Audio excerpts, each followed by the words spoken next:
Today we're going to be talking with Saul from the YouTube channel Glitter Bear Mini Claws and his business Glitter Bear Vending.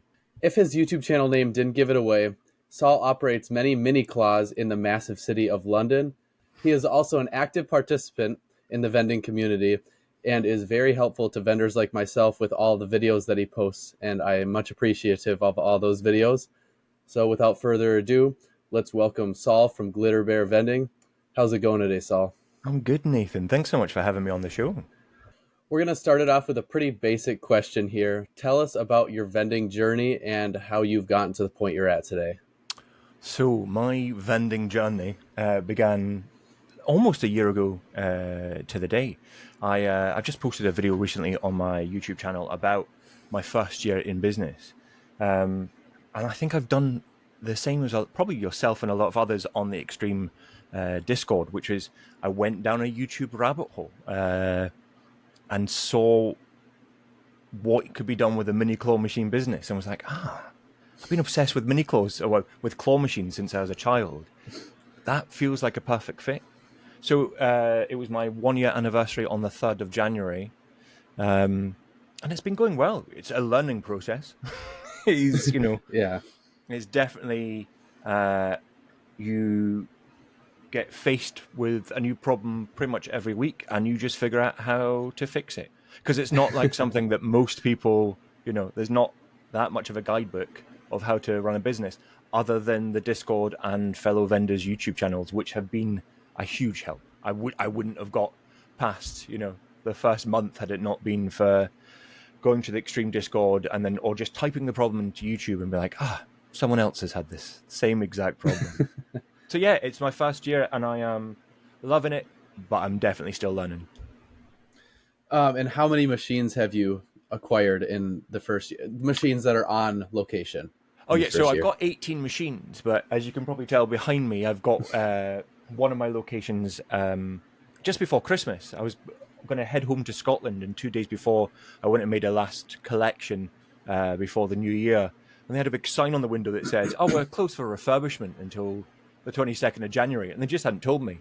And they're like, yeah, could you take the machine? Is that okay? So I was just scrambling to get the machine back.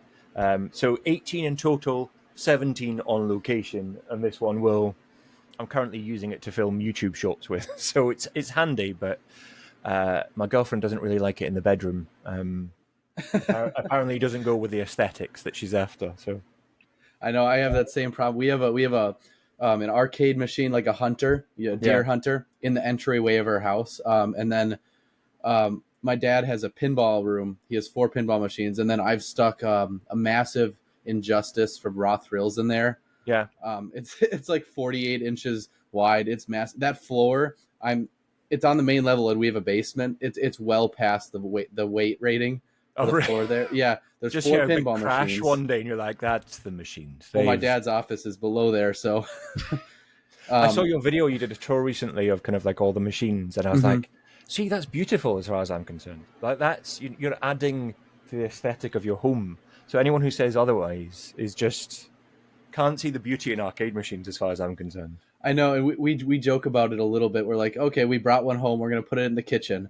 Yeah. You go to the fridge for some milk. And you're like, do you know what? I fancy a game right now. Oh, Yeah. Look, it's right there. What? Exactly. Why isn't that good? Exactly. And we've lost. We have a 2-car garage, and my mom loves waking up in the morning and getting into a nice heated garage when she's on her way to work. But there's been many times where she's had to go out in the winter and start her car because we have so many machines in the garage. Luckily, we've made it to the point where we pack them all against a wall, and as long as we're not working on one, she gets that stall. But so what's asking you a question, what is the reason for them all being there? Is the goal to open an arcade and you're collecting them all, or do you just happen to have excess machines that you're like, no, I'm going to keep this one myself? So there are many answers to that question. The main one is, yes, we want to start an arcade someday. A mall arcade is if you've ever seen Claw Kicker and Quick Plays Arcade, is a good example. We want to do it a lot differently. We want to do, I'm blanking on the name, Amusement Connects. they're a kiosk. You go up to the kiosk, you can swipe your credit card, and then you get a loaded game card. Yeah, You yeah. can tap all the machines, and they have like little readers on each machine. They are so much cheaper. I keep going on Alibaba looking for like, alternatives to Nyax and Kiosoft. And I'm like, oh, that one's only $40. And it's because it's one of the arcade Yeah. card tap machines. And I'm like, oh, if you could have an arcade, you don't need 20 different Nyax readers. You just need those little ones. Have one at the front, get people to charge their card, load it up with credit, and then you can just have one of the cheaper readers on your machines. That'd be fantastic. Think of all the fees you would save. Yeah. The main idea with that, it is really it's probably going to be around 20 grand to do just that system with the kiosk and all the readers. But the idea is it's so hard for people, and especially in a bad economy, to part with their cash. Yeah. But at the beginning, when you walk in, you either put in a $20 bill, it takes cash, or you swipe a credit card. People swipe their credit cards so easily, and then they go to each machine. They have to use that because it's loaded on their card. So yeah, and that's the thing, isn't it? You kind of like it's, and I have the same. My bank card is on my phone, so I just pay with my phone multiple times a day, and it's not real money as far as I'm concerned. I know it's mine, but it's not the same as having to part with cold hard cash. And yeah, people are more likely to spend more time playing your machines if they're just like, I'll just have another go. It's fine. Yeah. It's on the card already. I'll just have another go. Exactly. And another that brings me to a thought here. I have a friend that he's in the business with me. Every time we'll go out and he sees a vending machine or something, he's like, oh, I'm thirsty. He'll whip out his phone, beep, taps the credit card reader. And it's like, that is what got me to buy a credit card reader for 2 of my machines right now have credit card readers on them, and a third is going on. That is my next goal. I'm done. I have like this plan, in my head of how I want to build the business. And currently 18 machines is good for me. I need to learn the business properly to get the most out of those 18 machines. And Nyax or Kiosoft or, whichever one I go for, that is the next one, is testing out actually what is the jump in revenue, and does that change depending on where that machine is? Because I never have cash on me, even though I'm a cash-based business. I never have cash on me, so it's interesting to see actually, because I know some people swear by them, absolutely swear by them, and then other people are like, it's increased my income by about 10%, if that. So London is definitely a very different beast when it comes to the claw machine business. So I'm intrigued as to how it's going to go. But it's a big investment. It is a big investment. Yeah, it's massive investment. I would go through candymachines.com if you're going to buy one, or if you're going to buy a Nyax. I'm going to say something blasphemous now. I've never bought from candymachines.com, and I think it's because I'm based in the UK. They seem to do an amazing job and are great with customer service, great with delivery, and fair prices for what ultimately is you're buying something from within America, and they've done the hard grunt work for you. But it's just as easy and probably cheaper for me to buy, when it comes to Nyax, to buy locally. Because yeah, and the same with machines. Obviously, there'll be a big saving if you live in America, but the delivery costs will be so astronomical that I just buy from Alibaba. That's it. Yeah. Back to your question there. Sorry. So we're trying to work out a deal with a mall.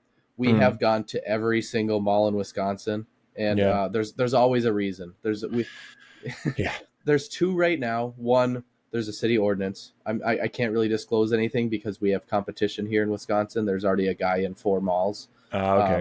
And if he sees this, he's like, oh, okay. But I'm actually not going to say anything more about that location. Yeah. And I can't really say anything more, but there's 2 of them we're working out a deal. I'm sorry I asked you a question in the first place. No, you're good. I'm trying to just not disclose anything. It just he's on YouTube too, so. Okay. Frantically just starts Googling, looking on YouTube, like, who's he talking about? It's interesting. Yeah, I'm sure you could find him. He's in 4 malls. We want to get into a mall. Just, for 1, it's non-staffed, and for 2, the amount of machines we need. Yeah, I mean, we could start out with 20, and that's around $40,000 machines. Our second plan is to then go do what you call a destination location. Like 100 machines. We're there staffing it. Maybe we even do like a golf simulator. We have a room with VR, stuff like an entertainment play. That's our second idea, but it's probably going to be $120,000 to even see It's close to starting that. It's what's the name of the channel? Couple who do the kind of like the Halloween. Yep. Okay, I know exactly who you're talking about. Eli and Cody? No. E&T or Ian something amusement. Yeah, E&T. It's Eli and Cody. I think I'm getting confused. But that's incredibly impressive and a huge amount of work to do something that is basically a pop-up. It's a temporary space. And obviously the returns are great and it's an amazing way to build a business. But for being so young to kind of have their foot in the door on something like that and to put in the grunt work is nothing short of impressive.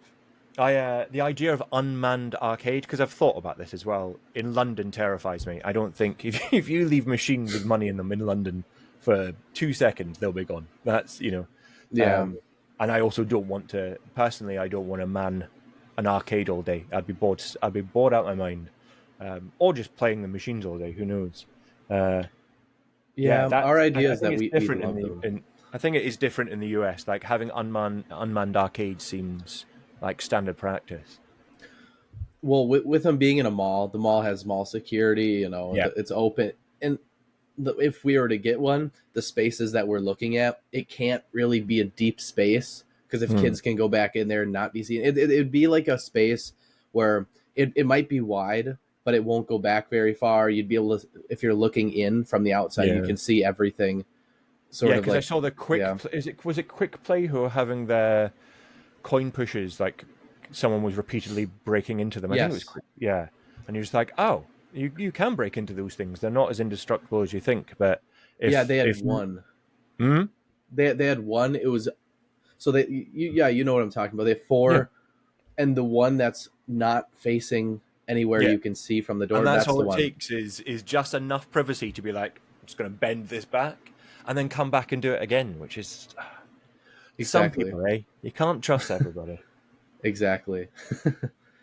Well, and then once again, back to that, they're just a good investment. Everything we've bought so far, we don't buy. We bought 2 new machines for the route, and because we got a great deal on them, $500 off on their Black Friday sale from Candy Machines. That was the Under the Sea and then the Mini Claw. But other than that, I drove to Oklahoma. 13-hour drive to buy a Fun Zone claw machine. They retail for $6,000.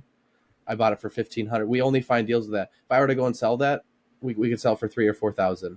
Yeah, you worst case scenario, you've got yourself covered with And that's our entire collection. That massive 48 Injustice, we could double, maybe 1.5 times the money we bought that thing for. The entire collection could double our money, and that's at the end of the day. We don't feel like. We're sitting here. We don't have anything lined up for an arcade quite yet, but we're not shaking in our boots. We're not sitting here like, oh my God, we're never going to make our money. We could tomorrow. We could list them all and have our money back. To be fair, I had the same thing because you'd be probably not surprised to know that if you tell someone, I had it anyway, which is like when you tell someone what you do, and you're like, oh, I run a mini claw machine business, and they kind of just like, what? He's like, and so when I told my girlfriend, I was like, just so you know, in about 3 months' time, there's going to be 6 mini claw machines turning up at our door. It's fine. Don't worry about it. She kind of just looked at me and was like, okay. And the way I kind of like appeased her that I've not gone completely crazy was like, worst case scenario, if it all goes horribly wrong, which I don't think it will do, I can sell these used more than I paid brand new for them. Because they don't exist in the UK. They are few and far between for the people who have imported them. So it's a Facebook Marketplace. They'd go in a second. So fortunately, I've not had to sell them, and I've bought 12 more after that. But at least I had a backup. I had a way to get out should it go horribly wrong. So specifically, where do you get your machines? Like what company do you go through, and your product? So the machines I've changed back and forth, to be fair. I get all my machines from Alibaba. I've got links in I couldn't tell you the exact name of the company because Chinese company names, and a lot of them all sound very similar, or like yin wen fun zone, and but I have links in my videos, like all my long form videos. I put links to where I get my machines from. But I started off testing with one company, and they were amazing. And their aftercare, their customer support, their tech team were just outstanding. Unfortunately, one of the motors blew in the first month, started smoking. And, when you don't know what's going on, you're like, oh, God, what? This is crazy. I've only just got this machine. It's a simple fix once you know what you're doing. But they were on standby in China 24/7 and like getting me to send a photo and then telling me what to do. And it was back and forth. And it must have been like midnight for them and, but daytime for me. And then I found a second company. Again, I've linked that in my YouTube videos. And it was just a little bit cheaper. I could get a bill acceptor on top of it for the same price as the one without a bill acceptor. But if you've watched my can you fix this? We were just talking about it before, long form video on my channel. There was a problem with the operating system that, if you don't live in the UK, would not cause you any problems whatsoever. But just the conversion of trying to program the coins to take UK money in the denominations and plays I wanted meant that I lost a whole bunch of money because they were sitting idle for 4 weeks when they should have been on location. So who knows? Next time I may go back to the old ones. But apart from that, both companies have served me really, really well. And for product, I'm now Team 1688. Yep, I saw that video. Yeah, Megan, who's another UK vendor, she did the grunt work for everyone. She was new to the business and was like, no, I'm going to try and get the best possible value and kind of venture into the unknown. And so she found Tammy on 1688. She did all the hard work and then was like, hey, Saul, why don't you give it a go, And then and that's been adopted by the Extreme Discord as well. That's kind of, but mainly all thanks to Megan kind of like dipping her toe in the water to begin with. And now I absolutely love it. I have, for anyone who watches my videos, I have bored people with saying that I have massive limitations in the UK of what I can put in my machines before the Gambling Commission decide that it's gambling and I have to pay thousands per machine. So I to you, this may be news, but to anyone who watches my live videos, I'm like, I can only put in a prize that is worth equal to or less than the cost of a single play. So it's massively restricted. Wow, so if it's $1 a play, I can't put in anything that's worth more than $1. I charge mine at 50 pence a play. So what, 65 cents. So my price can't be over 65 cents. That's right where you're at, though, right?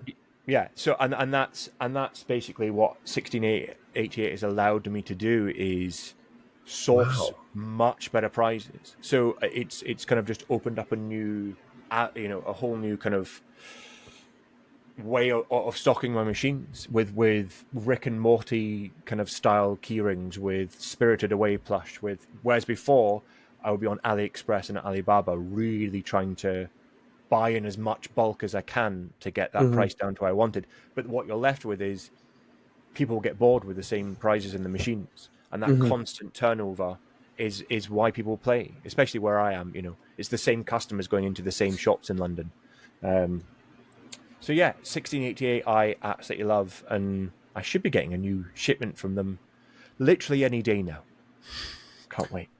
So yeah, we'll start with the plushies, since we're already on that topic. How much does the average plushie cost or trinket, and landed at your door per plushie, including shipping and everything? Roughly, like I've got it at peak, so the average, I'll get some cheaper prizes. Not cheap in the sense of what they are, but kind of they just happen to cost less. But it averages out about 50 to 65 cents per item, and it is disturbingly shocking how much you can get for that low amount of money, especially as you are ultimately, for anyone who doesn't know, 1688 it's Alibaba's own company. It's Alibaba but in China, but they only ship to China. So you have to find a forwarding shipping agent. So for that price, you are buying a product that is being shipped to the Chinese forwarding agent, they're adding their fee on top of it, and then their shipment charges, and then it's being sent to you. And even with all those costs, it's still so much cheaper than Alibaba. It's crazy, absolutely crazy. And how much do you have to order? How much money do you have to spend to get that value? So I've not that much. What is amazing. A lot of them with Alibaba, it's like minimum 500 quantity, or a minimum 1,000, and then the prices come down.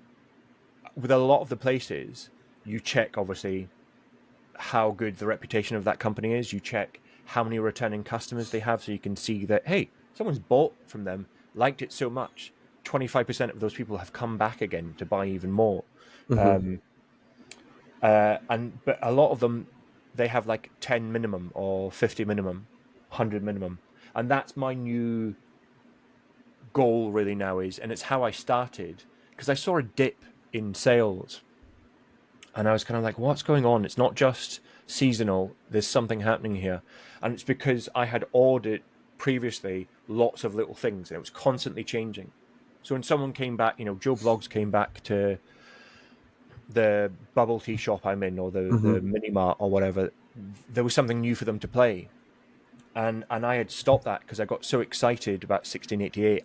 I ordered in bulk of like, I've got SpongeBob SquarePants keychains and plush. And I was like, oh, that's why. Because I've had the same prizes for the past 3 months now. And that has been a killer. So now the idea that I can just order, 100 of one thing, 200 of another, and I've got 18 machines, so they go like that. And then 2 weeks later, another shipment comes in, and then 2 weeks later. So it's what I'm excited about in my second year is just having constantly evolving stock, so that customers don't know next time what's going to be there, and they'll want to play. Well, that's the idea anyway. Yeah, exactly. So you're saying if I order 10 plushies, I still get that same 65-cent value, you think, or would it have to be? And it goes down a little bit like it does with Alibaba or AliExpress or anywhere else. You order over 500, and suddenly that thing that cost you 32 cents per item suddenly is 28 cents per item. Okay, it does go down a little bit. Yeah, and you can order in the tens of thousands and get it even cheaper if you've got that amount of space. And yeah, so there's savings to be made, but ultimately the savings are already there. I've not encountered any of the products, and there are some, I'm sure, where you have to order a minimum that's more than you'd like, but most of the stock that I have coming, I've got 40 of each, or 70 or 100 of each, which is massively helpful, because I have no storage space in my apartment in London. My girlfriend is very accommodating, but even she's like, when are you going to move these things out? And fortunately, there's storage at the bottom of the mini clause, so that's good. Oh, yeah, they do have some good storage down there. The Super Mini that I bought has just, the bottom just has a massive coin tray, and then I've got one Magic Star, which is just another version of a Mega Mini. Oh, yep, It holds a huge amount in the game area, but there's no storage in it. Whereas, I don't know if you can see this on the wide shot, at the bottom there's the bottom third of the machine is just one, and I don't mind when notes get, when bills get, people play with bills, I open up the drawer, and just on top of the extra plush is just some money. It doesn't bother me. It's still money at the end of the day. I've seen people take them and they'll put like concrete at the bottom of those minis, because there's so much room down there. They got to make them heavier. No, I mean, obviously London is not there's a lot of people living in London of all types. So not that I'm not trusting, but I try and secure my machines so that no one, even with a bit of concrete, they can't just pick it up and wheel it away. I'll try and attach it to someone if I can, to something if I can. Yeah, I'm the mini claw that I bought. My friend and I both bought a mini claw, and we bolted them together at the same place, and that's how we're securing that one. Going forward, we're going to remove one and put it to a separate location. Okay. The one that's going to stay there, we want to try to bolt to the coin pusher we have in there, or what I saw Extreme Vending does. He Velcros them to the wall. It's it's just to keep them from falling over. Obviously, if someone's going to steal it, they'll still steal it with the Velcro Yeah, there. so But... I stole, because obviously Extreme was hugely influential when I started watching his videos, and I was like, how do I secure this? And I saw his Velcro stuff, so I have. Do I have it here somewhere? Yeah, right there. Excellent. I've got this massive industrial. Oh, for the entire. So yeah, I just cut it at length and do it all the way down. But the problem with that is, it has to be a specific location. You know, I'm attaching it to a brick wall because I'm not going to ruin someone's paintwork with it. Yeah. If not with that, I've yet to have to drill in, into the walls. Because again, you're turning up at someone's location, someone's business who doesn't know you, and you're going, "Hey, would you like a machine?" Oh, by the way, I've also got a drill into your wall. What's that? No, nothing. Just a few, So I got some security cables, and there are vents on the side of the mini claws, some of them, and I kind of just poke them through, wrap them around any pipe or anything I can have nearby if it's possible, and then just padlock it so that no one can, no one can move it. They might be able to wheel it 2 feet, but they're not going to be able to get further than that. Yeah. A little bit back to the machines. How much does one cost landed at your door after fees and everything? It's amazing how often I had this conversation in Discord, because British people are very, very normally polite about how much things cost or how much you earn. I get asked this question 4 or 5 times a week. Like, how much do you earn? Like, how much how much does this cost? Because you can see people's minds whirling, going, can I steal this guy's business ID? And what I tell them is, you need to buy in bulk. It's the same, because if you buy one by itself, the shipping's is like twice as much as the actual machine. But the machine itself is probably about, I don't know, about $200, including the bill acceptor and the, not even, I don't think. And so for me, I got 6 machines plus shipping door to door with all customs and stuff paid. And it came to, I think initially it was $3,300. And then I changed companies, and with the bill acceptor as well, it came down to something like $3,100. That's not including like Alibaba tax and stuff, Yeah, that's just crazy. I should not have. Well, I paid. Like I said, I got that deal. I think on the mini claw I paid $850 for it, and then I didn't order it with the bill acceptor, but it came with it. Oh, that's awesome. Yeah, but you got that in 2 weeks, right? I actually live 2 hours from the candy machine's warehouse, so I just went down there and drove to it. I hope they sponsor you sometime soon, because you're literally a local brand ambassador for them then, if that's exactly true. Yeah. Guys, come on. Nathan is a hard-working individual. You'd be lucky to have him sponsor his channel. But with these like, some people don't like them anymore because they are small and they hold less. I'm a one-man band. Like that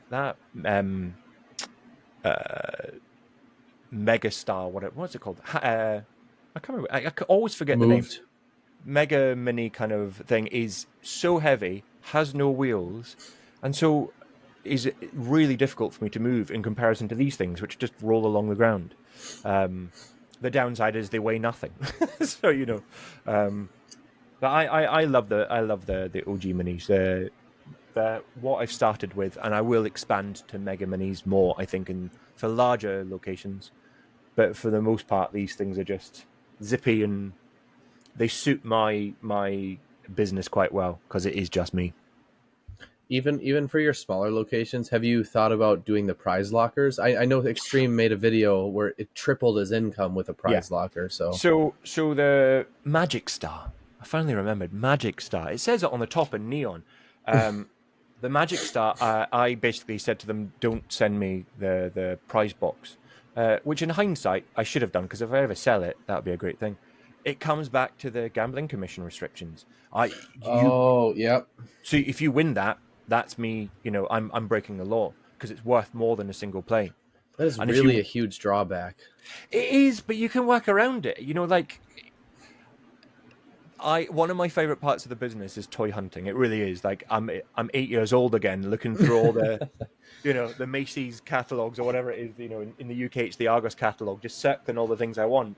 But now I'll sit and have dinner and then sit on the couch with my girlfriend watching TV, and I'll just be like secretly looking at all the different toys that I want, but for the machines. But what do I want really?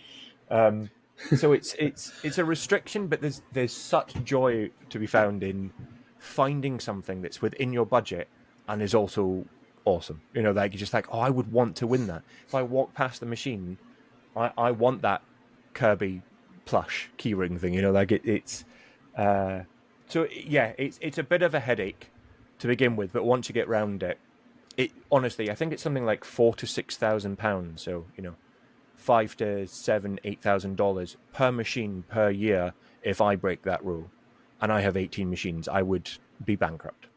Yeah. Wow. Well, in Wisconsin here, I mentioned this in my coin pusher video, but there's it's not laws, but it's like we'll let you slide. Laws, but so it's contraband. So for this is only for coin claw machines are completely legal.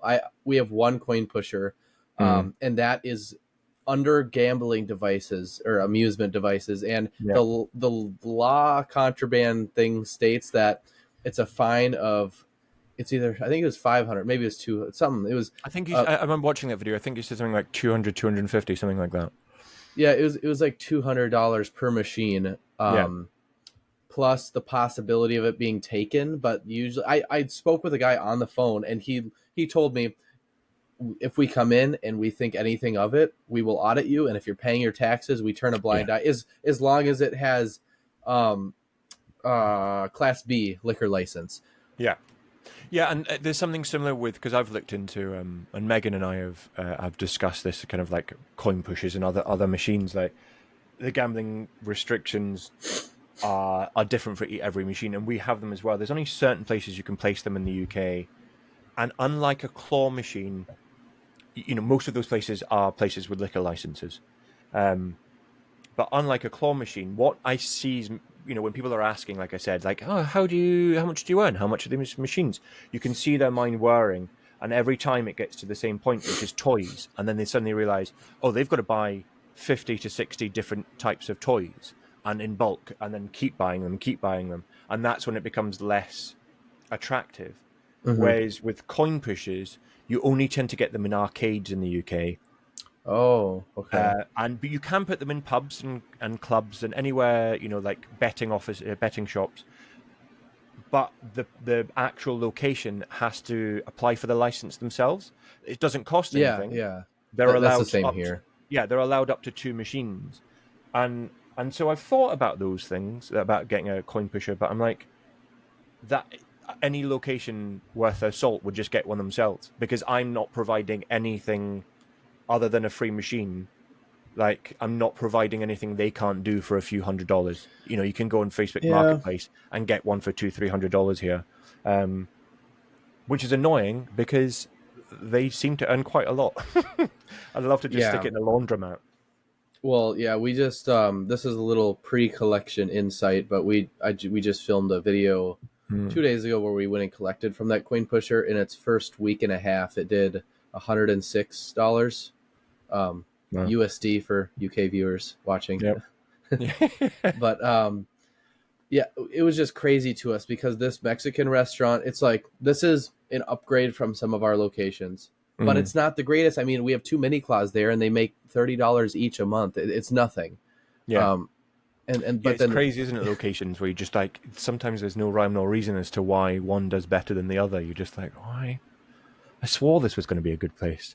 Well, I always thought in my head, I was like, coin pushers are the greatest thing in the entire universe, and no matter what location they're in, they're going to do amazing. And then when we put it in this place, we have a camera there, and it was across. We didn't really see anyone playing it. We're like, oh, maybe this is the first time maybe this is the time where we're going to be humbled with these coin pushers, and like they need to be in a great place. We went there and it made a crap load of money, and the place is like, during winter they were shut down for 3 days for New Year's, and then like it was just amazing. We didn't see anyone in there hardly, and this thing made $106 in That's its awesome, first man. week and a half. That's nice to know, and especially if you can see it and you're just like, oh, no one's playing it.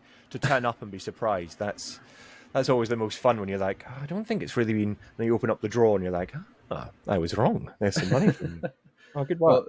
Well, it reminds me, I was cleaning my desk one day and I went under my mouse pad and I found like $30, and I was like, when did I put that there? Because I mean, that's a habit of mine. I always stash my cash. Just looking for my whole. No, I just did too.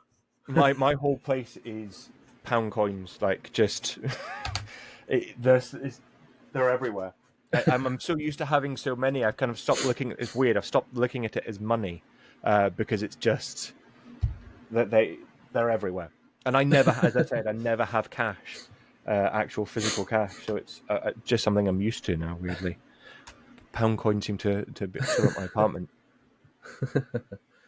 And then with that the gambling thing still just baffles me, because with the claw machines, I mean, the A&A Global, I have a couple. Well, I have one right now that's on location. I used to have two. We pulled one out of a place that wasn't doing so great, but one full size claw machine that we put big plushies in.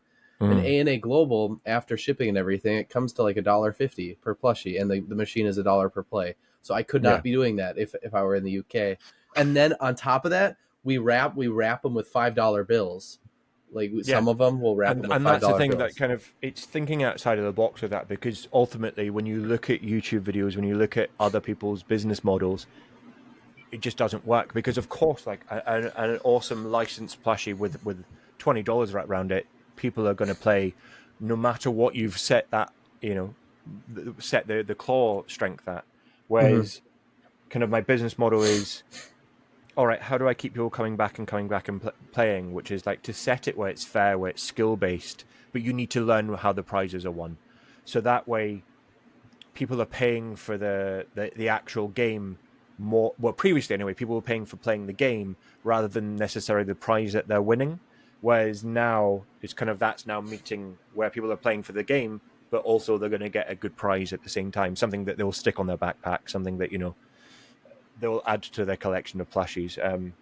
And so it's because I've not known any other way. I'm just used to that restriction now. You just kind of like, and another restriction we have is $1 is really good for an amount of play that you guys have.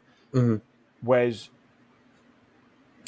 I couldn't charge £1 for a play at the moment, I don't think. The UK economy, £1 per play, which is like, what, $1.30, $1.25, is just too much.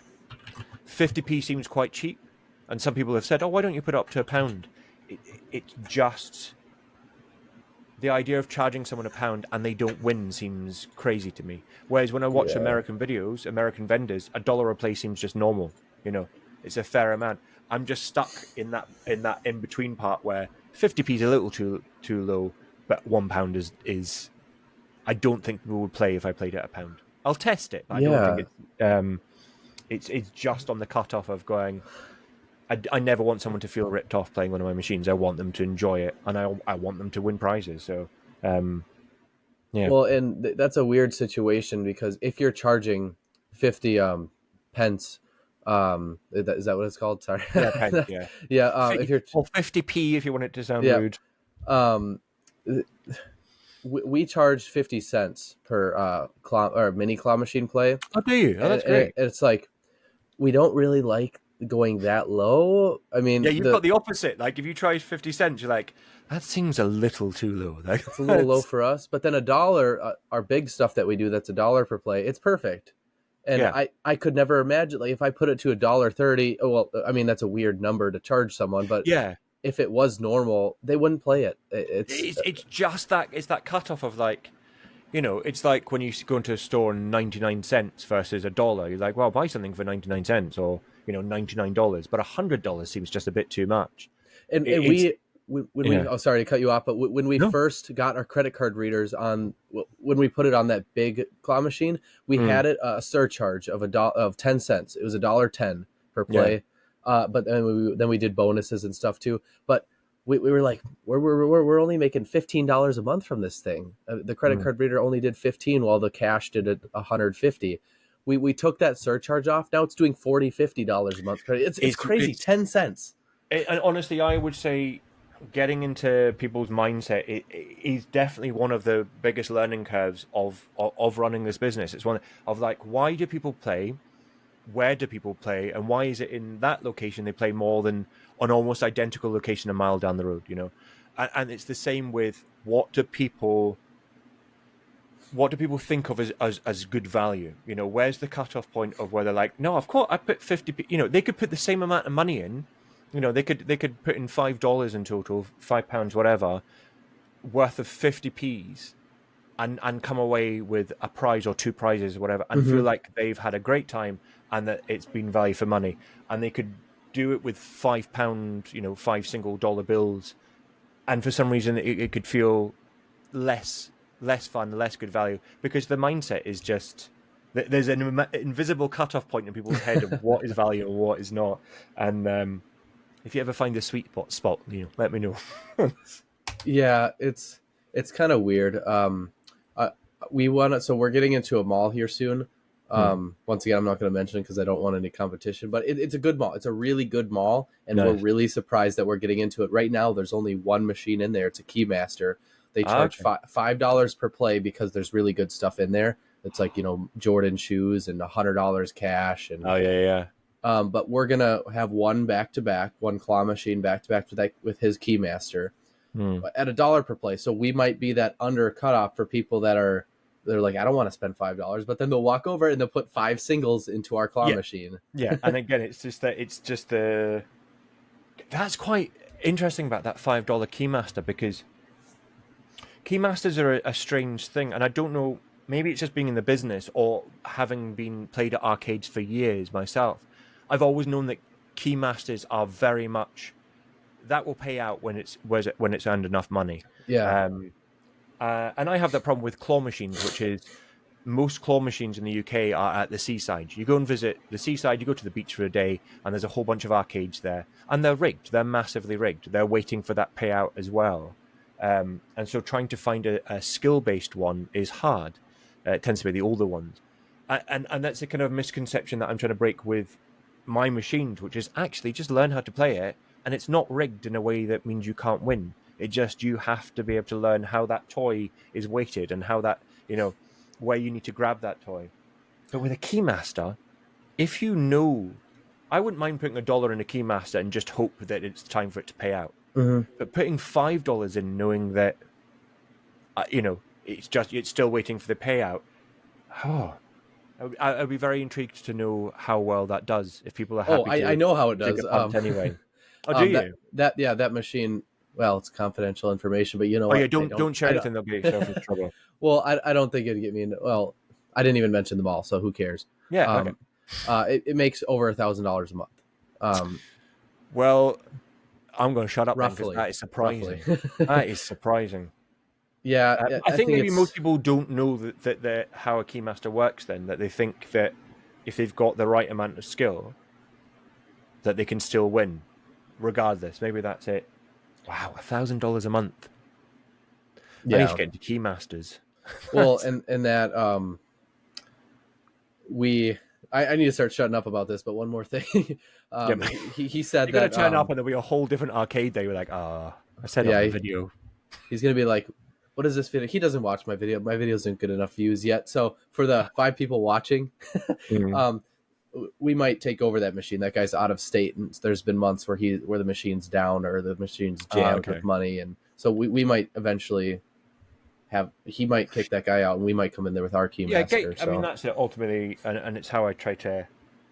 I did a video recently, which was to mark my 1-year anniversary, which was like, hey, what have I learned in the past year? Originally, it was going to be like, hey, here's how much my business has made, and here's the and again, we chatted before. And kind of just flashing the cash doesn't really sit well with me as much. I'd rather tell some kind of like truths that maybe people don't know, which is like, hey, it's a learning curve, and there's good times and there's bad times.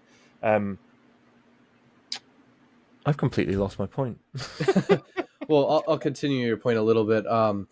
With me, I think showing the cash, or for my channel at least, I think showing the cash is pretty necessary to people to know, like you said, to know the ups and downs. I went and collected $10 for my mini claw. Yeah.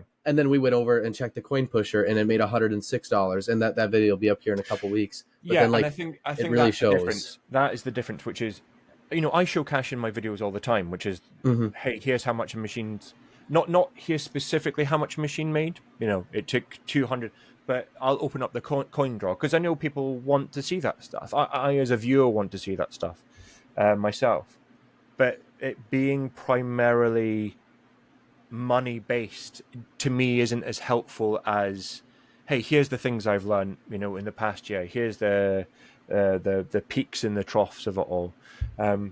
It's so annoying. I wish I could get back to my point. There's a reason I talked about other than shameless self-promotion, there's a reason I talked about that video. No shameless self. No, I'm kidding. No. If you guys want to see his channel, everything will be linked below. And if you're on Spotify or one of the streaming platforms, he is Glitter Bear Mini Claws on YouTube. Folks, you saw it there. He forgot who I was. No, he forgot my name. so- He had to look at his screen. No. So he has his Discord name is Glitter Bear Vending, and then I completely forgot that his channel is different. I was about to say Glitter Bear Vending, and I did not. They're all named differently because I called my YouTube channel Glitter Bear Mini Claws, and people just like, I don't know what that is. So just Mini Claws London just tells you exactly what my YouTube channel. Well, and we're gonna have to change our name here soon. We're NJCJ Routing, and half the people we go to don't know what route. Me, it's like you own a route, you route machines into places. No one knows what that means. I asked a guy that was buying a coin or a dollar changer for me. I was like, "Are you putting it on route with your machines, or you got something else?" He's like, "What's route? What's on route?" It's not a term that like. It's why I've kind of like started to phase out vending as well, because when I started, everyone I watched was American. Well, still is, to be fair. And everyone seemed to be called vending, and I was like, oh, maybe I'm missing something. Maybe I don't know enough about the business, because vending in the UK is just vending machines. It's you would never class as a claw machine as something as a vending machine or part of the vending business. And so I've kind of just phased that out because enough people have said, oh, so you do vending machines as well then? Because it's in, and I'm like, oh no, I just the mini claws. So it's why I've just kind of slowly, when I got the new logo designed and stuff. For anyone who hasn't watched my live videos, we made it on AI together, the viewers and myself. I just changed it to Glitter Bear Mini Claws because it sums up what I do in a bit of a nutshell. Yeah, and if you have to explain that to people, on that point, so how do you go into these locations, or how do you get these locations is a good way to put it. Do you have a way for them to contact you, or are you cold calling, or are you walking in? It's the worst part of the job. It's in person. You just have to do, you see people asking all the time, oh, can I call or just email? And you're just like, anyone who's done it for long enough would like go in person. Unless you can't, but if it's small mom and pop shops, go in person. Exactly, yeah. Because ultimately, you're selling yourself. That's it. Because everyone else is trying to run their own business. You've just walked in off the street and they're busy, with the lunch order, the lunch rush, or whatever they do. Why are they going to take time out of their day to listen to you? And if they're busy, it just seems like a hassle. You're like, you want to do what? No, it's fine. And to be fair, when you talk to people in person, that's most of the reaction is, I'm busy right now. What? No. Without even listening to what you're saying, it's just a hassle. So I'm selling me, which is like, hey, I'm a local business. I'm a new business. I live literally just down the road from you, because all my machines are within East London where I live, which is still millions of people. But it's like, do you want to support a local business? And it will bring in some income for you. Or if you prefer, we can give that profit that you would normally take and we can give it to a charity of your choice. And I'll stick it, and it's like, give it a month, see how it is. But if I'm not personable and if I can't sell who I am and that I'm trying hard, then I can't do that over email or over phone because people are busy and they don't care. Rightfully so. They're living their own lives. What tends to happen though is I'm trying to get into malls. Okay. I'm trying to get into supermarkets, big kind of shopping supermarkets. And then you hit corporate because there's no one the manager can't decide for you of that store. And then as soon as you get up to corporate, that is a long, slow process. and it's only going to happen through phone calls, through emails, through persistence. And you're selling yourself again. You've got to be personable and sell who you are as a company. But that's the only time I would ever say, hey, don't always go in person unless you can't. But face-to-face is always going to work out much, much better. And what does your average pitch look like when you're asking these managers or owners? I try to secretly film myself. I've got it in an earlier video of mine. I keep just like shamelessly promoting earlier videos. No, go ahead. Guys, go and watch Mini Claw London over on YouTube. And I got my GoPro and like secretly filmed myself, but it was only snippets of it because. Okay. But it's basically kind of like, hey, who's the best person to speak to? Is the manager or owner in? Because, and that's how I used to start. And then you get a look of like, well, why? What's going on? Because a lot of people think you're there as a debt collector, or as soon as you're, something suspicious is happening as soon as you're asking for the owner. And so it kind of blended into, hey, who's the best person to speak to about this? And I've got my flyer with me. And then they see something bright and interesting. They're like, what's this? And that's when you've got your foot in the door a little bit, which is like, oh, well, I'm a one-man band. I run a mini claw business down the road from you. Like I live 2 miles away. And basically, it's as simple as this. It's the 30 centimeters wide. It's 4 foot tall. It'll fit over there. And 25% of the profits go to you or a charity of your choice. And most people will not be interested, and that's fine. And then every once in a while, you'll get someone who's very interested and wants more. They'll ask you more questions, and you've got a much better chance. But really, it's just you will repeat that same opening gambit 1,000 times, and the hit rate is tiny. But you just have to be as enthusiastic about it every single time, because otherwise you'll never go into a shop. You'll convince yourself that they're going to say no anyway. And then it's amazing. Ultimately, the people who tend to say yes, it's their personality who is like, oh my God, that sounds awesome. Yeah. When can you bring it? And you're like, oh, it's not the location. It's the people you're talking to who, if they get it, they get it.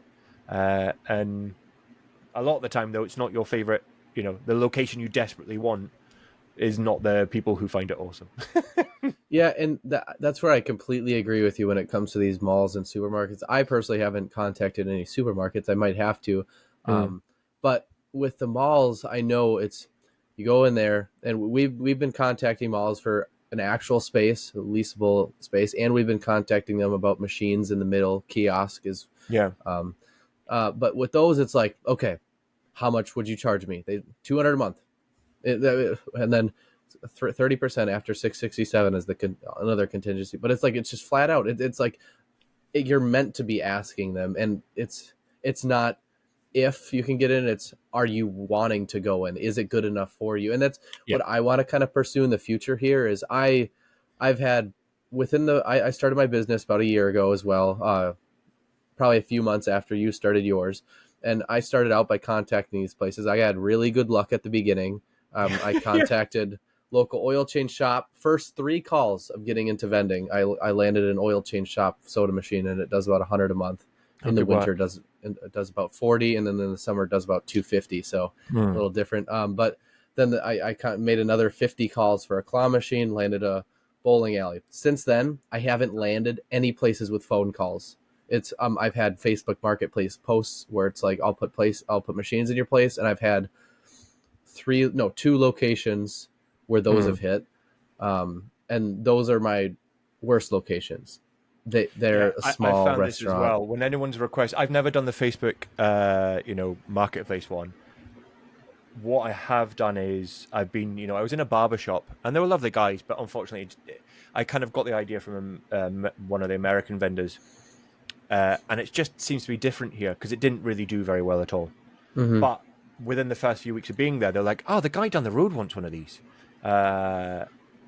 And I kind of went to the place, and it was like a chicken restaurant type thing. And I was like, I don't think it's going to do well here. But someone's voluntarily come in and asked for a machine. And it tends to be, and it's happened twice now in both places. I'm like, yeah, if they're asking for a machine, it's because they need doesn't that tend money to come from places that are going to do well.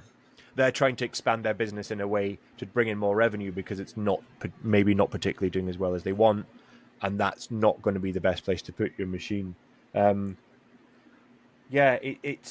had the same thing though with the first two places I went into to pitch when I was like nervous and like, hi there, I've got a business idea. Do you want to hear it? I booked the first two places that I went into, and I was like, I am so good at this. Literally the best. Ego like up here, and then you're going into the next one. And literally the next 50, if not more after that, no one wanted it. But for that first day, I was just like, no one has been a better salesman in the history of the world. I've obviously got this nailed. And it was just blind luck.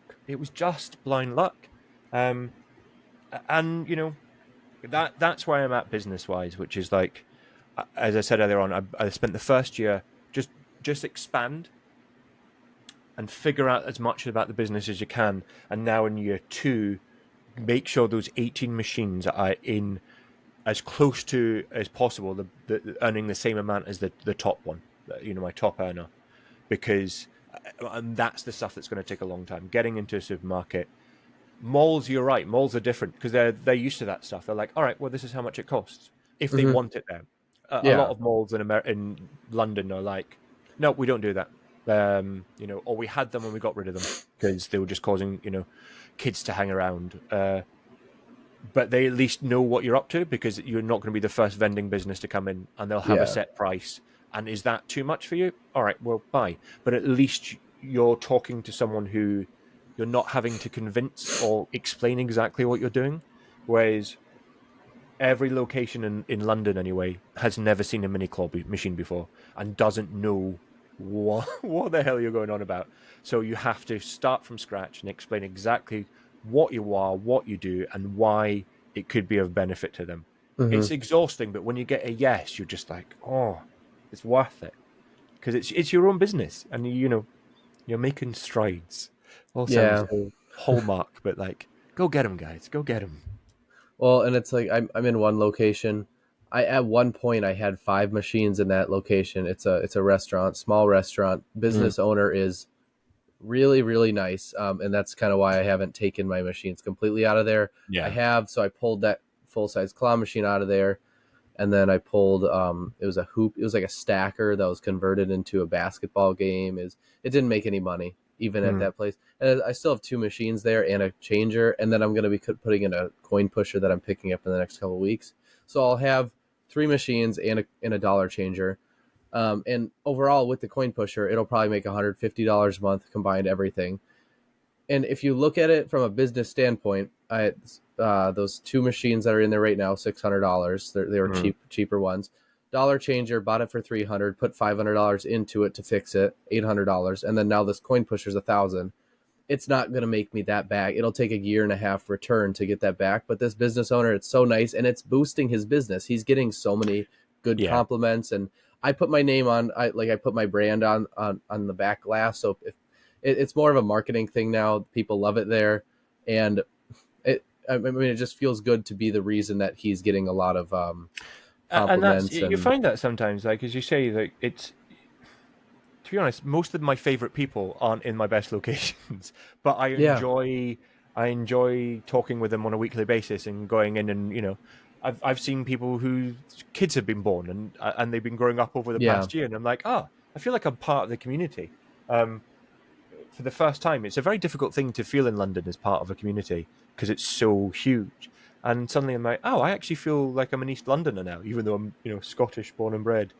But there are some times where you're like, this isn't my best location, but I'm happy my machine's here. And for however long that is, I'm not in a rush to move it right now because at least it's in safe hands until, you know, you do have a shopping mall or you do have an arcade and it needs to be moved on. But for the time being, sometimes I would argue in this business, a lot of the best parts of it are the people as well as the money. And sometimes the worst parts of it are the people. Oh my God, yeah. When the people are good, they're awesome. And when they're bad, you're just like, just calm down. I've not insulted you or the whole family. I'm just here to restock a machine. And that tends to be I know even if I get a yes, you can, I can tell when it's not going to work out, because that person really isn't paying attention to who I am, what my business is, and what it's going to do for their business. They've just kind of went, yeah, just put it over there. If I don't have a working relationship with that person, if I don't have some kind of back and forth with them, I can guarantee that machine's not going to last very long there. Because they'll just get equally as bored and be like, yeah, get rid of it. And yeah, it's normally a good sign. If I get along well with the people, then that machine's normally there to stay, because they're invested in you then. So a question that I also asked Tinker's Toy and Hobby, are you full-time in the business, or are you part-time? I know Tinker's Toy and Hobby, when they answered, they've been cutting back on their hours. They used to both be full-time, and now I think in the interview they said one of them was 3 days a week and one of them was 4 days a week. They used to both be 6. Yeah, it's technically I'm part-time, not even. Okay. You know, if I really wanted to just be happy with how much they're bringing in now, because I'm not driving, like we were talking before, I'm not driving 45 minutes away, you know, for each machine. So I have quite a close route, you know, a close route around me where all my machines are. So I can do all 18 and banking in like 6 hours if I wanted to. 1 day a month. Yeah, like, you know, and I go weekly, when most machines I could go every 2 weeks, every 3 weeks, and there would be enough toys and enough, you know, capacity. Because my machines on average, I would say, you know, I've got some, my top earner is like, it varies between like $150 a week, and at peak it's probably like $250 it's made in per week, you know. Wow. And if all my machines were like that, times that by 18, you'd be like, I'm never doing anything else with my life again. But yeah, that's almost a full-time income if you're at that point. I think that would be. Oh, 18 times 250 a peak would be amazing. 18 times 150 a week, I'd still be, you know, more than happy. But most of my machines kind of earn roughly about, I keep trying to do the conversion, but maybe about $40 to $50 a week. Yeah, and that's not bad at all. I mean, that's a lot better than what I have. No, but you know, we all need goals, and my goal is to get the top earning location. So I'm doing the same amount of work, because I struggle not to do stuff with the, you know, whether it's buying toys or right now I am constantly on a hunt for new locations, and I'm putting in the grunt work to make sure that I've got this weird invisible 2-year plan in my head, and I've gone past year 1, and year 2 is to get established in the best possible locations. And so this year is like, all right, always be looking, always be doing something per day to make sure that you're one step closer to one of those locations. So technically it's 6 hours a week, but with YouTube as well, and making shorts and making long form videos, it's every day. Because if I've got free time, that's what I want to be doing. Like, I've still got an excitement and a vested interest in kind of like bettering it, because I'm still learning. And as long as I can keep learning, then there's another video to watch, or there's another question to ask on the Discord, or there's another person in corporate to email, just in case I can get my foot in the door there. Yeah. Yeah. And the way Tinker's Toy and Hobby put it is that they're almost have, the way they put it is that they almost have another income, it feels like. And that's kind of what I refer to. I mean, obviously vending, even the top vending businesses, they're not putting in 40 hours a week unless they're running a, you know, 100 location business. Well, yeah, you look at extreme vending and you're like, how many machines do you have? And it's just you and your brother and your wife. That is, even with 3 of you, how are you doing that? That's insane. I think with him, even at that many machines, he's still only probably putting in, 20 hours a week on the vending side of things. Yeah. Discord and affiliates and YouTube is a whole nother monster to tackle there. Yeah. He's an impressive man. But would you say that this is bringing in? It feels like there's another income, or another person helping you out. So, we're talking earlier on about like other YouTube channels and stuff we've done, and I like bike packing. I'll strap a tent to the back of my bike and I'll just go and do, wild camping and stuff like that. And to be honest, I also enjoy filmmaking, and YouTube, depending on what kind of channel you've got, YouTube is, you edit differently and you make different films for different channels. So I kind of like enjoy the filmmaking aspect of it, and I would like that to be, because I'm learning every week like how to make a YouTube video for vending, for like the vlog style that I'm doing, in the same way that I've got a much smaller channel which is me bike packing, and every once in a while I make a video, but they're very gentle and very kind of like, hey, I'm in the wilderness kind of thing.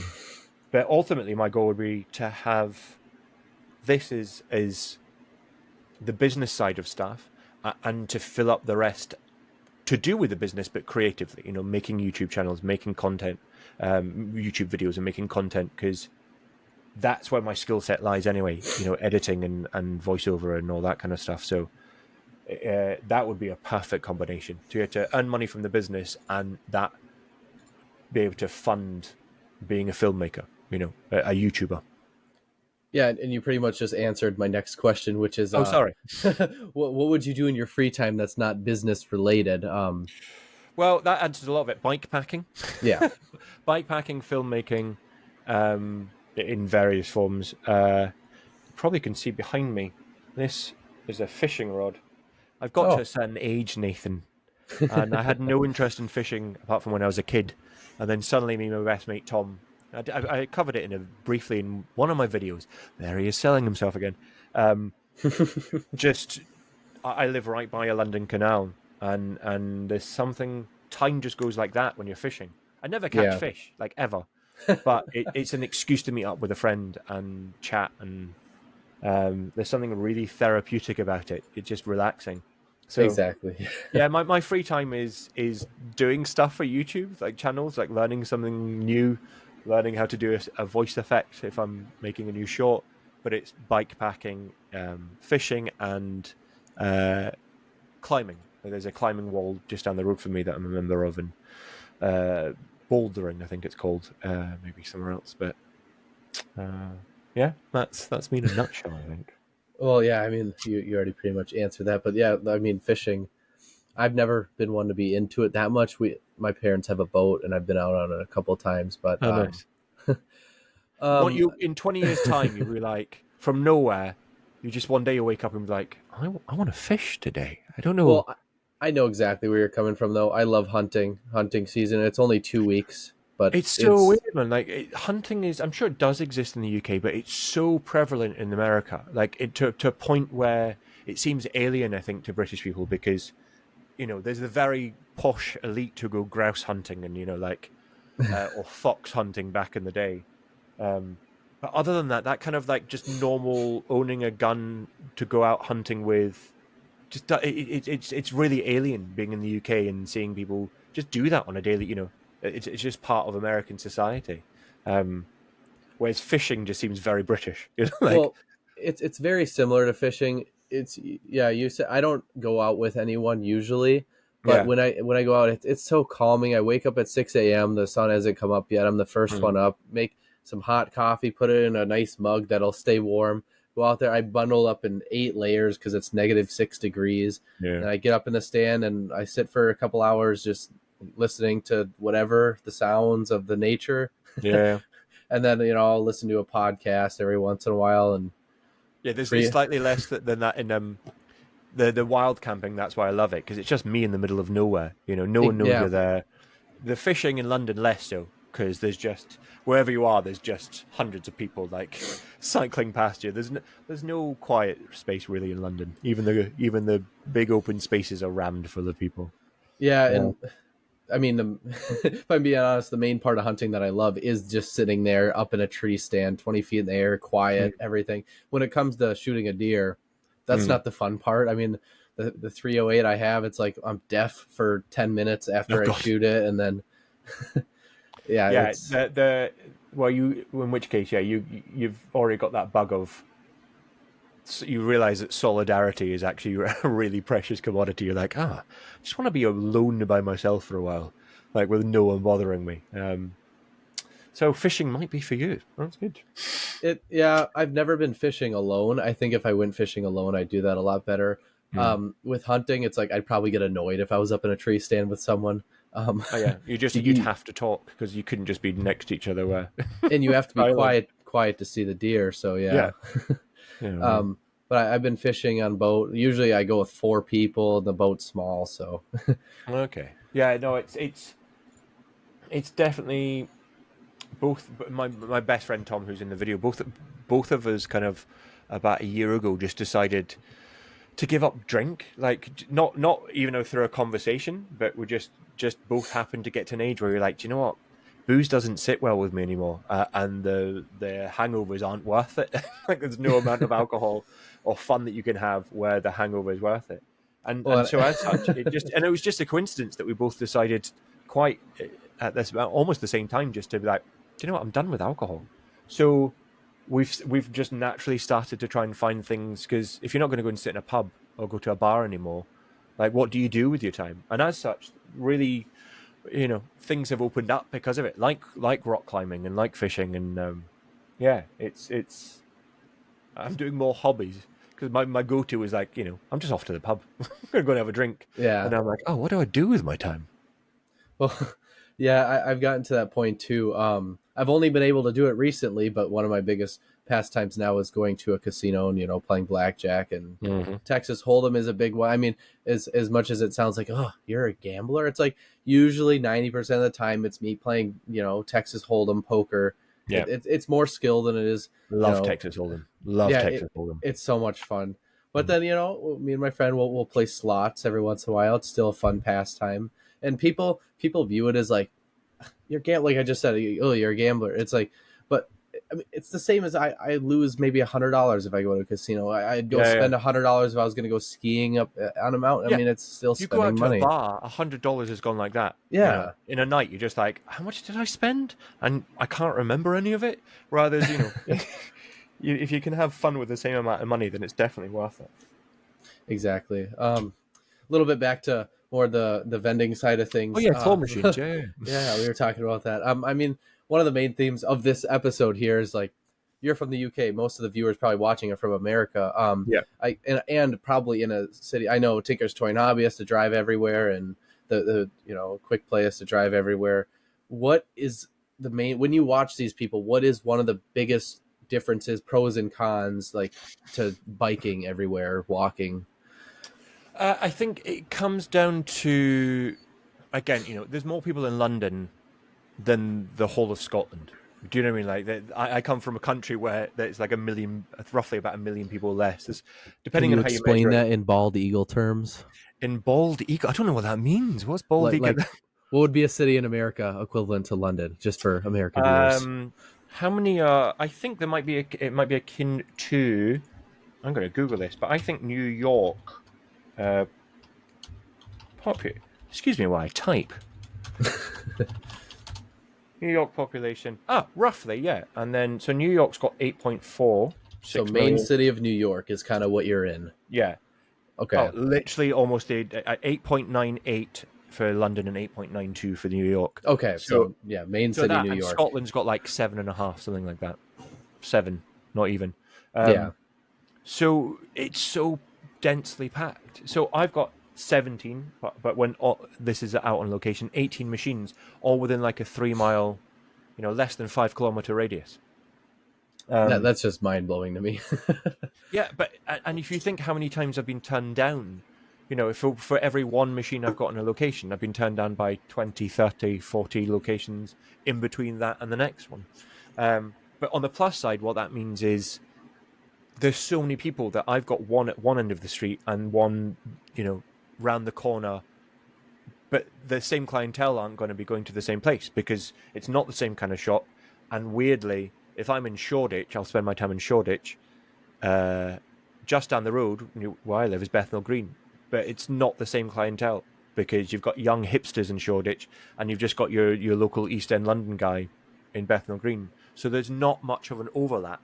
And I try to put them in different locations so that different kind of people are going to be playing them. But having a bike is faster. Like, it's just, I don't drive. I've never driven. I don't have a license. I had a bike license when I was younger, but I don't have a bike anymore. A motorcycle. Okay. But having a bike is faster. It's cheaper.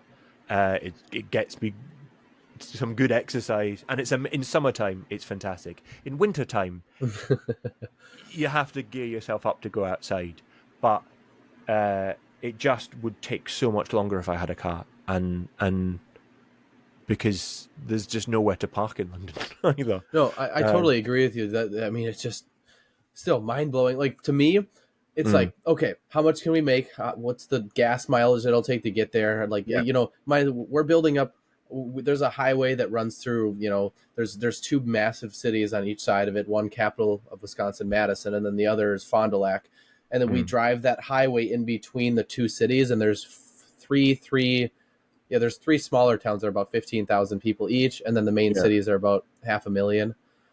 We're trying to build that up, and then the highway, you know, it's an hour to drive from Madison to Fond du Lac. We're building a route from that to that, and then we have to equate, like, we're going to be bringing in $500 today, and then we're going to be spending $30 on gas and putting this much mileage on the car, writing it off on taxes. Insurance, you don't have to do any of that. Yeah. And I was saying to you before we kind of started recording, parking spaces in London go for like £120,000, which is, you know, that's just so you can park your car. And I'm like, I don't need that.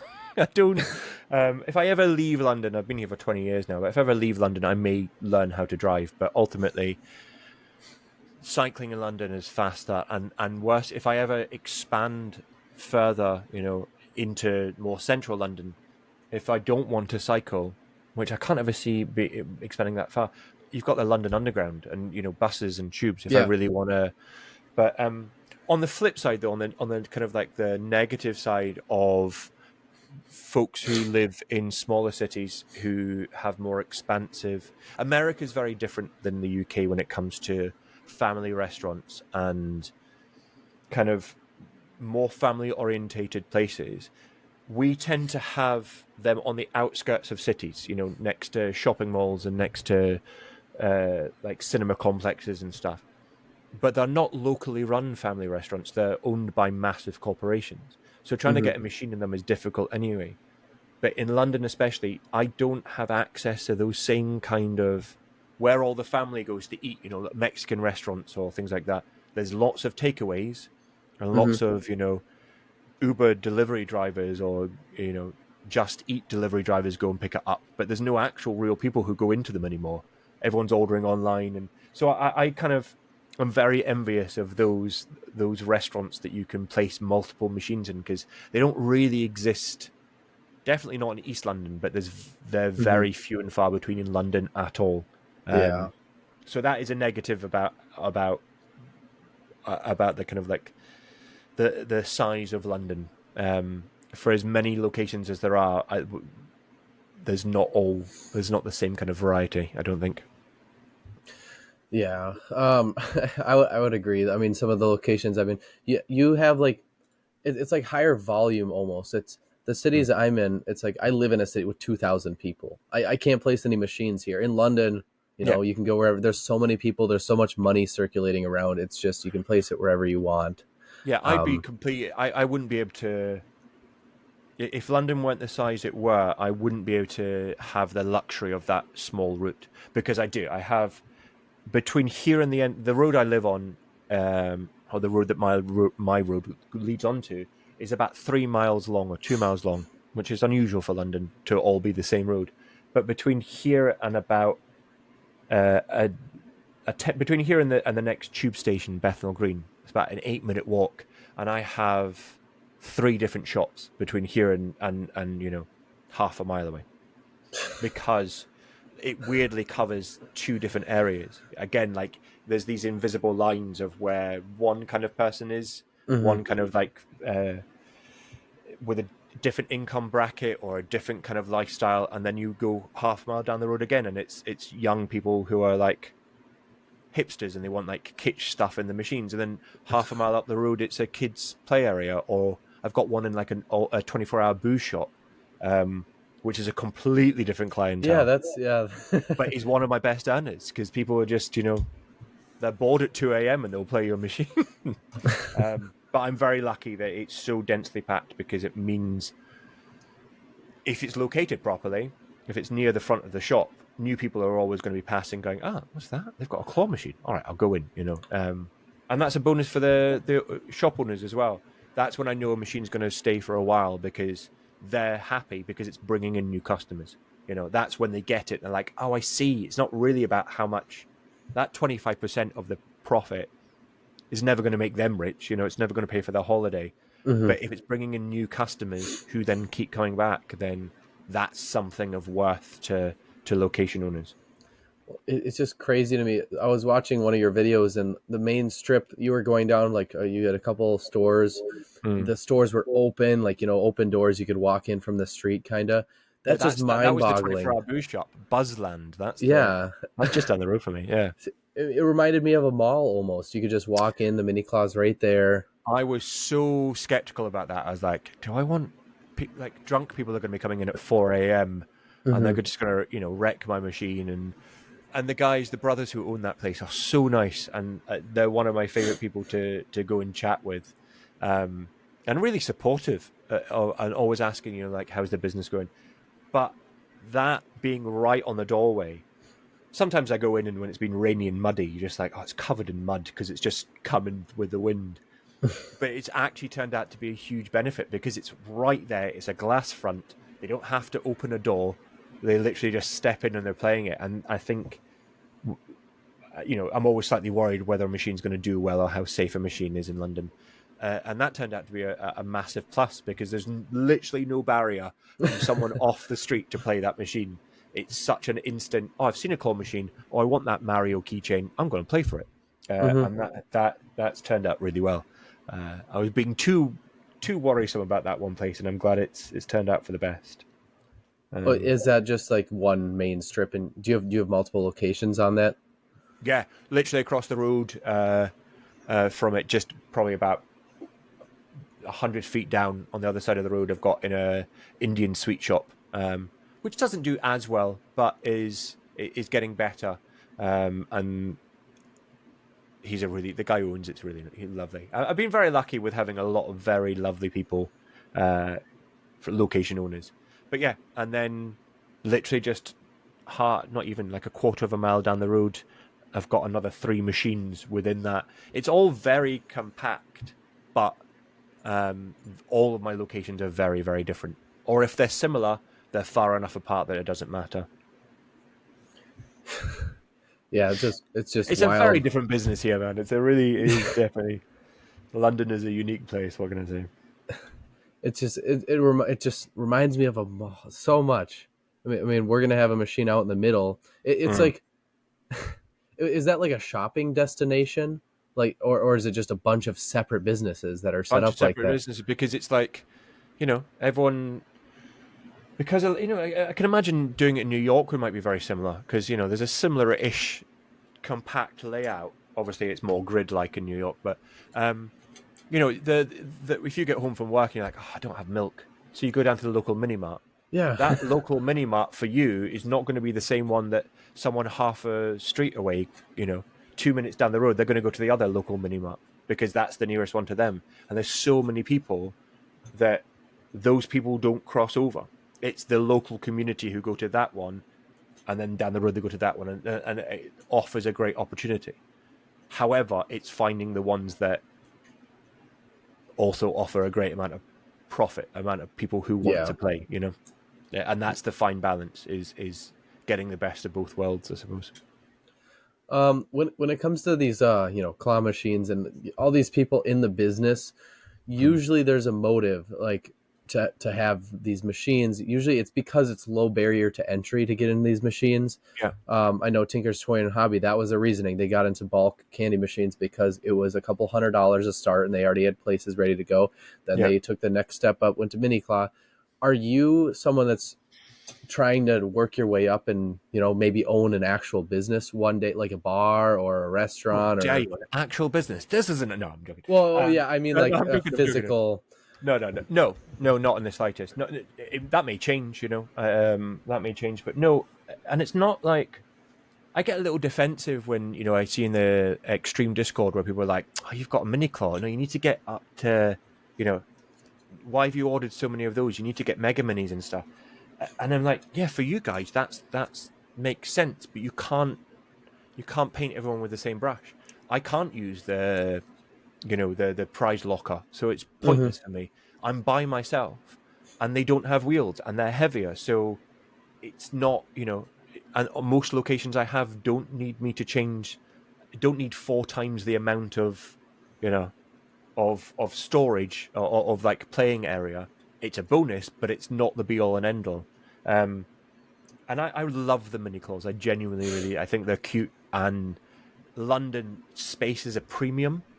So even with some places, they're like, we have no space, and you see it. They've utilized every square inch of floor space in their shop because they have to, because it costs so much to rent it. So when you say it's only 30 centimeters, sometimes they just don't have 30 centimeters. I've digressed a little bit there, but basically I'm happy with like maybe slowly building more and more of these machines, but ultimately I just want it to be an income. Do you know what I mean? Like, and one of the reasons I started a YouTube channel is because ultimately it's nice to talk to people when you go to a location, but ultimately you're cleaning a machine, you're taking out the money, you're stocking it with toys. And I found the creative side of it a lot more enjoyable than I hadn't even thought about YouTube or about the toy hunting or about the interacting before I bought the machines. I just like, what's a good side business that will generate income? And so I'm happy where I am, in the sense of I don't want to own an arcade. I don't want to build a giant vending business.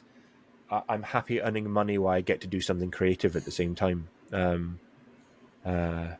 And obviously the more money I earn, fantastic. But there's no long-term goal, There's no like, I'm aiming to be the biggest vendor in London, or I'm aiming to own a restaurant that has arcade machines, or That was a long-winded answer, but I.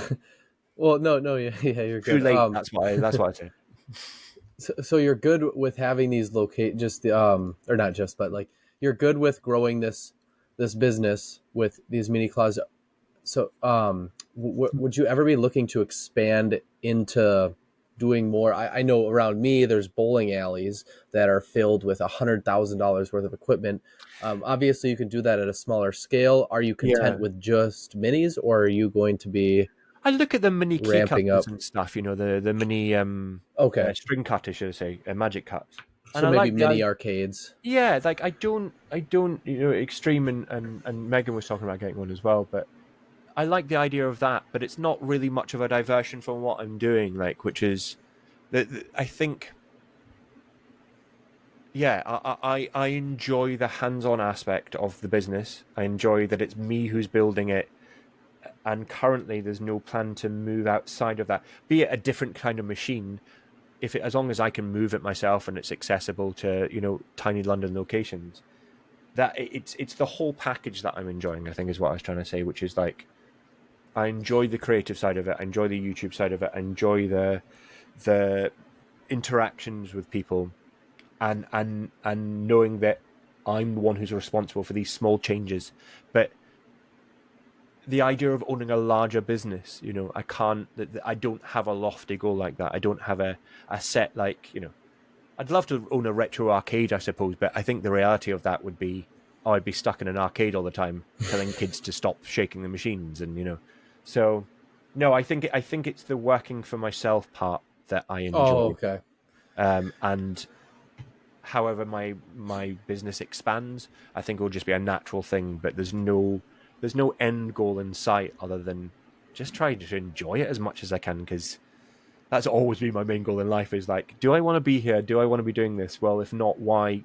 I'm in charge, so why would I stay any longer, Well, and that's such a beautiful mindset to have of I love what I'm doing already. I'm going to stick doing it. There are so many people, I mean, including myself, where it's like, I'm hardly started. There's so much to do. And but then, I mean, it's just great. Have you seen, not off topic, but have you seen Extreme's new mall spot? He has 4 gamer minis, and then he has a corner of like, I did, like yeah. I saw a 5 machines. photo of it, I think I saw a photo of it. It looks so pretty. Like, it looks like all the minis together. You're just like, that is a good looking setup you've got right there. He has the 4 gamer minis, and then he has like that's in a mall, and then in the same mall he has magic cut from candy machines, Yeah. 5 of your kind of mini, with the full machines with prize lockers. Obviously, you can't do that. And then also from Lee Fun, he has like a multicade, like arcade game. It's like I think 6 machines there, and then the 4 minis. Would that be like something like the top you'd do? I'd happily do that. Do you know what I mean? Okay. Like it's not. I suppose it's like. I suppose I interpreted your question as kind of like, is the end goal to own? Yeah. Like whatever. But no, ultimately, it's just like, how do I build this business so that it fits with my lifestyle, which my own free time is honestly the most precious thing to me. I was having this discussion as I fished with my friend yesterday, which is like, having the choice of how I spend my time. Like, even if I'm like, I need to go to locations today and I need to restock that, or I need to kind of like follow up with that business. It's not all the most fun in the world, but it's all the fact that I get to decide when that happens, and so I will build the business and the locations to the best possible. That's my goal. I think the lofty goal is just to get the best out of every location. So the amount of effort I put into is reaping the most rewards, and having a location like that where you've got multiple machines all just earning money for you, that would be amazing. Money while you sleep. That's the best kind of money. Exactly. Yeah. Well, it's been about an hour and a half. I guess we should probably start to wrap up. On so much. No, it's been awesome. Questions, you just kind of like your brain goes off on one. Yeah, exactly. If for those watching, we have a game plan of maybe 10 questions that I wrote up in a half hour. This has not been scripted at all. No, as if you couldn't tell, this has not been scripted at all. It's like he's still talking and he's not answering any of the questions he's being asked. Damn straight. I'll say what I want. Well, wrapping it up here, we've already mentioned it a few times, but where are the specific places where people should go to find you and see your content? Folks, just everyone go to my YouTube channel. Ultimately, everything that I make gets funneled there anyway, and that's my main. It's got my long form, it's got my shorts, it's got my YouTube lives, and that is Mini Claws London. Mini Claw London? Mini Claws London. Glitter Bear Mini Claws, basically. Yeah, Glitter Bear Mini Claws, and then at Mini Claw London, right? Yeah, at Mini Claw London. I should know this myself, but but yeah, I love doing the lives, the long form videos. I'm enjoying more and more editing together, and the shorts are just silly nonsense, but they're fun as well. So come and take a look. And for the people watching this podcast, for the vendors watching this podcast, if you're someone like Saul here that wants to kind of share their story, make sure to comment down below and we can get in touch. But for the normal people watching that aren't insane doing this kind of stuff with us, make sure to leave a like and subscribe if you enjoy this content. And if you're on Spotify or whatever, leave a review. I think that's how that works. Do it, honestly. Like, biggest bugbear. If you've watched the content and you've enjoyed the content, Nathan has put so much work into this channel, and then you don't like it, and you just click on another video. Shame on you. Shame on you. Like and subscribe to this man's channel. He's a talented boy. All right, well, with that, let's say goodbye to all the viewers. Nathan, thanks so much for having me. See you guys.